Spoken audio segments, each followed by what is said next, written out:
of teams, including your own. So yeah, I did him no favors. Yeah, I knew he was good back then. Like, I'll say that much, you know, give me some credit. Ali is gonna go down, and that'll be your first blood for Kataomi, one of the players who makes up the very interesting hero pools that Cloud9 have tended to draft. This plays happen, kind of recover a little this laning phase. I'm looking at the Snapfire. High damage early support that can sync up with the Treant, try and bail out these lanes, but he needs to do something soon. Yeah, that safe lane is struggling, so if he doesn't win this lane, he maybe needs to make the rotations happen. Q turns around, throws out a blast. Laurinov, yeah, these rotations aren't going to have the same kind of punch as they do when the Earth Spirit shows up. Earth Spirit gets a kill and gets a magnetize on the two of them, and might actually take out Q if you could hit him with another boulder, but Q's going to TP back, make sure the damage isn't done. But Fishman is currently looking to steal a Wisdom Rune, and Aurora, they got to act fast. They know this is happening right now. Laurinov, he's going to challenge and manage to fish her back. Fishman. Of course, as this game goes late. I conceptually like Wyvern this patch. I think just mechanically, the hero can suffer in some of the early games of the pace that gets set up. Like, if you get run over on this hero, it can feel pretty sluggish. But right now, you're looking at this Wyvern's net worth. He is living the dream right now. I guess the thing that I don't like about the Wyvern so much is I feel like, does Cold Embrace have that much value in a meta where all of the carries have, right? They all have some magic damage to throw around, but they're also building a lot of Glide. The frontline spellcast brawlers. Okay. Centaurs, Earth Spirits, these types of big tanky heroes that go in Kunkas, it feels really nice on them. Blast is not going to be enough. In with the double edge, but a roll-in from no one might be able to collect it. No, he rolls past him and straight into the arena. Now, he does manage to get off a magnetize. It's not going to be enough damage to take out 23 Savage. Kataomi and DM on the run. They made a heavy commitment to try and kill that carry of 23 Savage. It seems like he just had too much HP, where they just completely underestimated how much 23 Savage was able to take there. And no one just didn't see the TPs in the trees.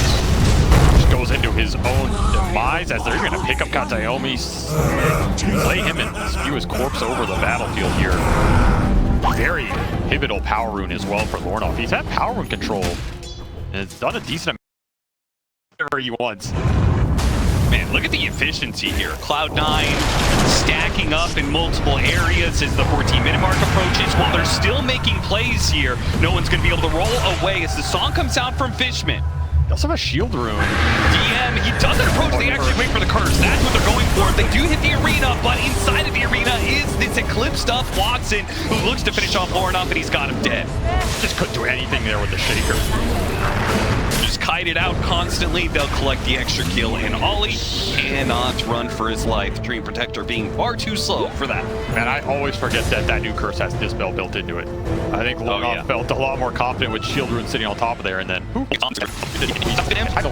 have yet to be able to take a tier 1 tower off the map. And that struggle will continue as no one sets up to defend his safe lane tower and catches out the Dream Protector, who was left behind. The other two cores had already backed out. Honestly, Aurora's not even trying to get towers away. They're just trying to conserve their own.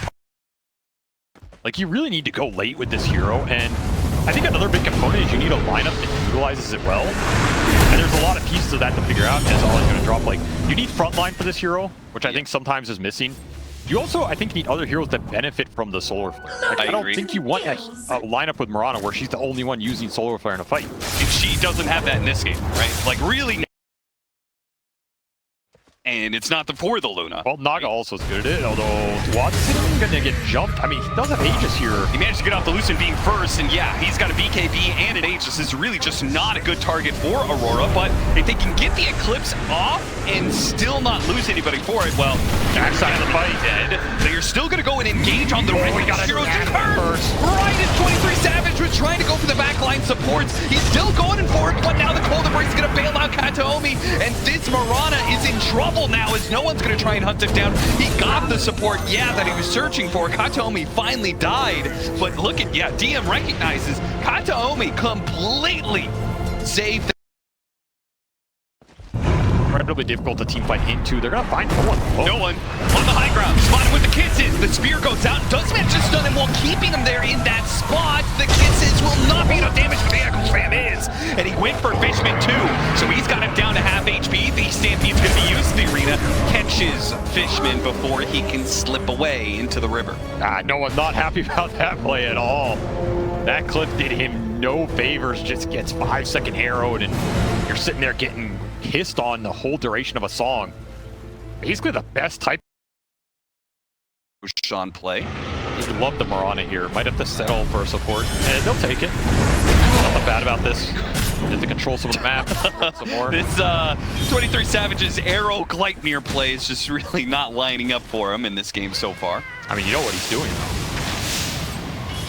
What is he doing? Psychological warfare, Austin. What? You missed the first 8, then they assume you're not going to hit it. And then when you need to hit it in the fight, bam, it's right there. I mean, it is true. Every single one of these arrow Gleipnirs that it's missed, Aurora was going to do here. They are well prepared for this move.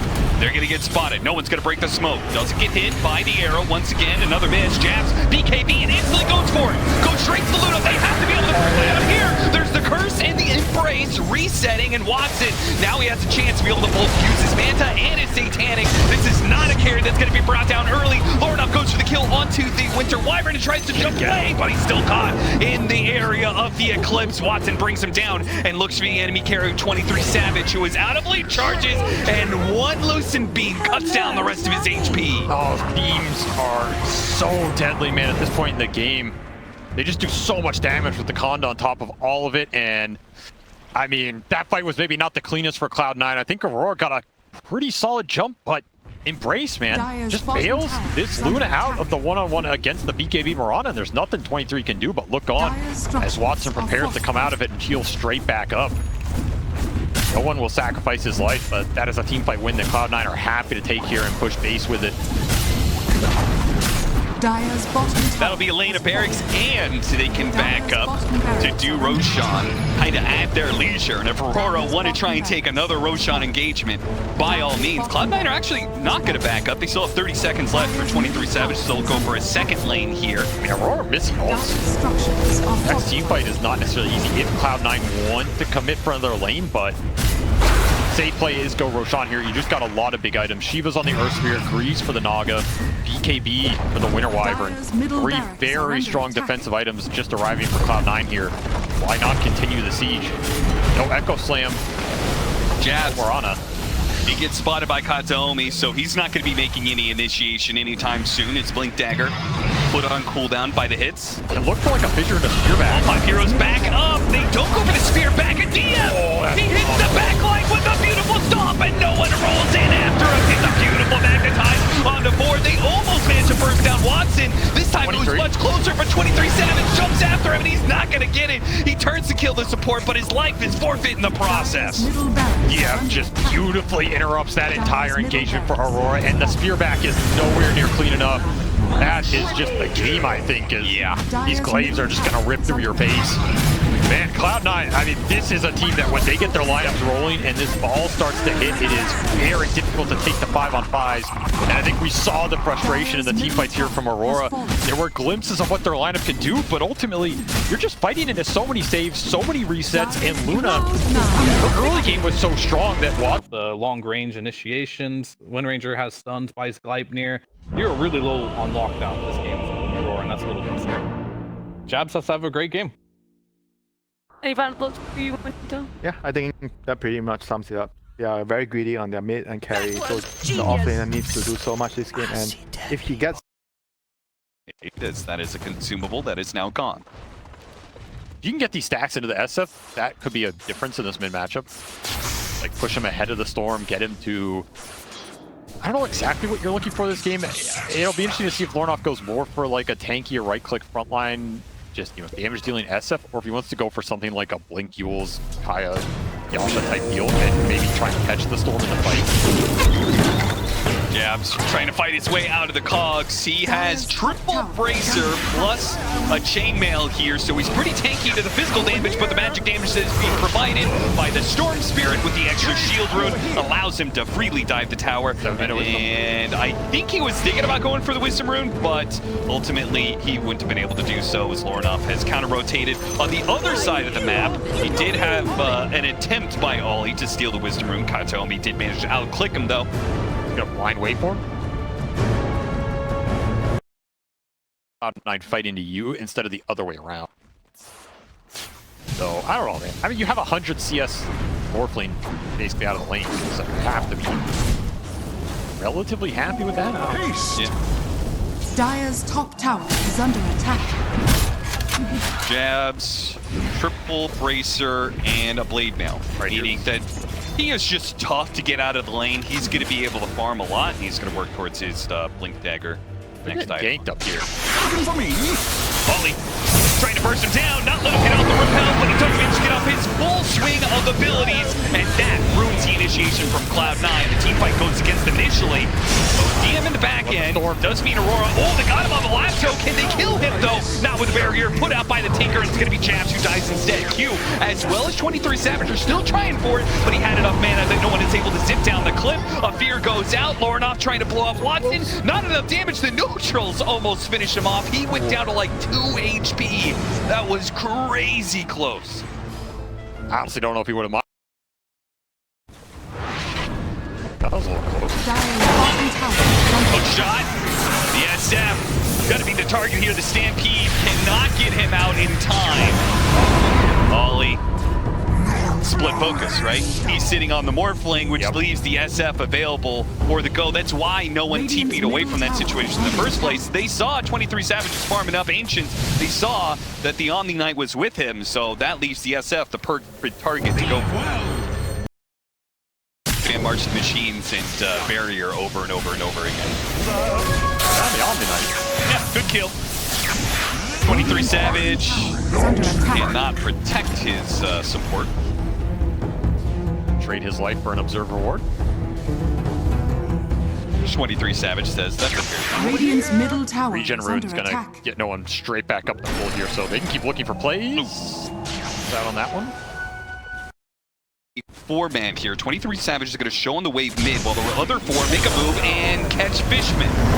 Hogs locks him in, makes it a little awkward, can't actually pull the Clockwork back to his team, and the Clockwork's going to go back in with a gate coming in from the other side. Lornoff does have BKB. Cloud9 jumped in and jumped out. A gate that came in from behind, and he does actually go through it. Hits him with a big pit on 4, then backs away. Cloud9 did a great job of poking at Aurora there. Got the BKB out of Lornoff without committing too much. All they lost was the Fishman Clockwork. Nothing too bad. That was such an awkward fight. I mean, it's the last hero you want to find with this 5-man smoke. Yeah. Or the last player you want to find, too. I think, just because difference between Wind Ranger and Luna, they also have like SF and Morphling scaling up. Like, I feel like the pressure is on Cloud9 to be more active than they were. Did go on to 23 Savage with the Orchid. Not going to be good enough initially, but with a follow-up there, Shackle Shot, Hook Shot, Cogs pushing him backwards, Rod of Atos holding mid, then a pit, and disable after disable after disable. That will finally bring down the Morph. Just infinite root ability. Need the BKB on the Morph to even play this game at this point. Yeah, will it be good? Will it be good to smoke into an Underlord next to a tier 2 tower?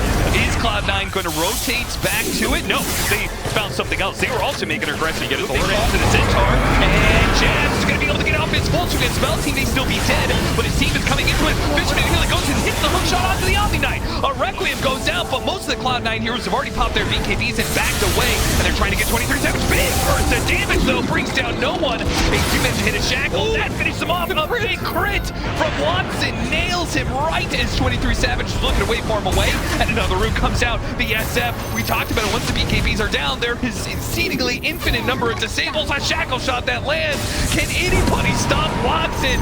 No, he just mows down hero after hero after hero. I mean, Watson, God, he just absolutely took this fight over.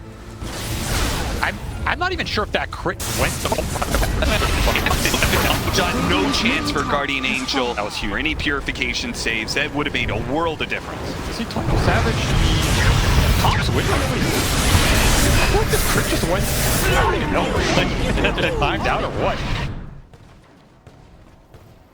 And the Warp Flares, they're going to start to add up if this Tinker's still alive towards the end of the fight. Gate, right next to the pins. They're about to finish up the Roshan. Can they get there? Oh no! Roshan goes down when he grabs the Aegis. 23 Savage. Now it's an opportunity to win the fight with 2 lives. Lornoff already hitting the big Requiem. Watson's dicing him up though. This whirlwind is kicking in. The SF inside of the pit. Heels coming out. Ollie in the corner. Trying to save Lornoff's life, and he doesn't. He gets the SF out of there. jabz is still stuck though, as is the supports. Ollie has been left behind by his cores. 23 Savage is still around. Not sure where he went to, but it looks like he is angling for DM. That's not going to happen. Too many disables, and he's going to lose his first life. And on his second life, is there anything he can do about it? No one's around to be able to help him out. Well, no one himself. The Storm Spirit is going to go for it. Nice shackle shot. Ollie is here on the side, but if he shows himself, he's dead, and it probably wouldn't save 23 Savage anyway. Not enough gas in the tank to tank the second half. With Greaves, Locket, Matrix, someone's getting Warp Flared. And MKB would go a long ways if he could get it. But he's spotted right as he's about to complete it on the hard camp. He just needed a little bit more farm to complete the MKB. Gets caught in the act with 2 lanes of barracks already down. No buyback available. It is inevitable at this point that Cloud9 will get Megas. You had 1 T-fight left in you, and that might have just been it. He's gonna go for it. Look at the damage. That's nothing. Not a damn thing that he can do to Watson with so much effective HP put on this guy. No 23 Savage, no carry to actually get you there. And that will be it.